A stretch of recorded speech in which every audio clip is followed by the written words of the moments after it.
I'm Jana Davidson. I'm a co-founder of the Institute of Families for Child and Youth Mental Health. I'm Medical Director and Psychiatrist-in-Chief of Child and Adolescent Mental Health at BC Children's Hospital and the University of British Columbia. My name is Kelly Anderson, and I'm a co-founder of the Institute of Families for Child and Youth Mental Health, and I'm also the founder and executive director of the FORCE, Society for Kids Mental Health. I have two children, a 16-year-old son and a 12-year-old daughter. One of my children has experienced mental health concerns growing up, so it's been part of our family as well.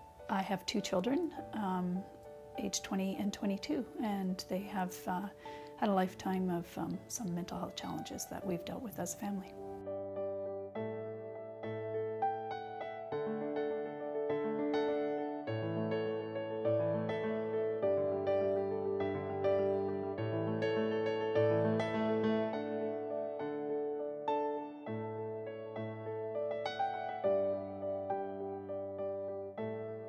Families are feeling a great deal of hopelessness right now. These kinds of mental health challenges that live in families are overwhelming in many cases, and to the point where many parents have had to leave their jobs.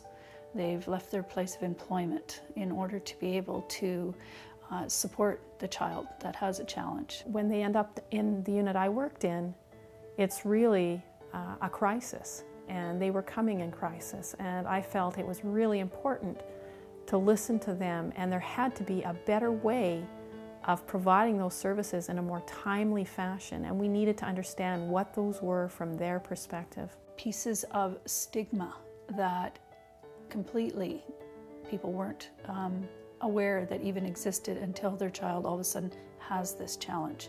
And often families are left trying to navigate those myriad of services, of levels that these families need to access.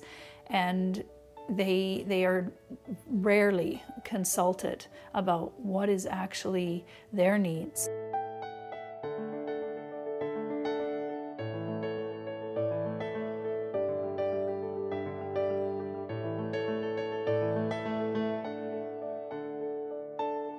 Often, it isn't that policymakers and government systems don't want to engage with families. We often find that they don't know how to, and there hasn't been a mechanism or a vehicle to be able to bring those systems and families together. The Institute of Families will help other organizations because it will be the national go-to for those organizations to have direct dialogue with families around policy development, service delivery, research, so that they understand from the family's perspective what outcomes are important to them, what services are important to them, how the delivery of services to children, youth, and families can be done effectively from their perspective. And we don't currently have those opportunities in place, and the Institute of Families will provide that across the country. And bringing families together with researchers, policymakers, and governments and systems. Organizations, agencies, and professionals are going to benefit from the Institute of Families because it's going to provide an opportunity for direct dialogue with children, with youth, and with their families. I'm doing this because it's deeply personal, and it's been personal to me for a really long time. And my son's 22. And this has lived with us. It's lived with us for 22 years, and it will continue to live with us. And in the moment that I'm with a child or a youth or their family, I deeply care about what's happening for them. And I see them struggling, and I'm passionate about helping them through that struggle. And I have been so humbled by what they have been able to do through the struggle.